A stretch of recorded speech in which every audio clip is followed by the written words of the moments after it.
大家好，我是健。今天介绍的菜谱是香菇炒油菜。香菇油菜是一道清爽解腻的家常小菜。选用上乘的干香菇，泡好切成小段，再把蒜拍碎。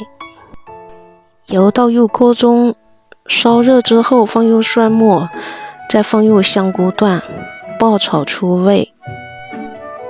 之后倒入青菜，一起翻炒，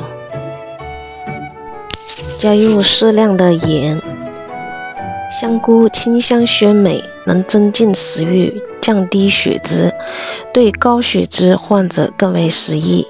油菜中含有大量的植物纤维素，能促进肠道蠕动。加入少量的酒，可以保持青菜翠绿的色泽。青菜炒出水分，盖上锅盖，焖2分钟。泡发后的香菇焖过之后，会散发出鸡肉的香味。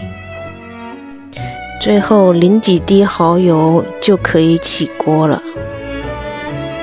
香菇油菜是大家常吃的一道家常菜，它可以促进代谢、增强免疫力、减肥等等，也是素食爱好者的桌上菜品。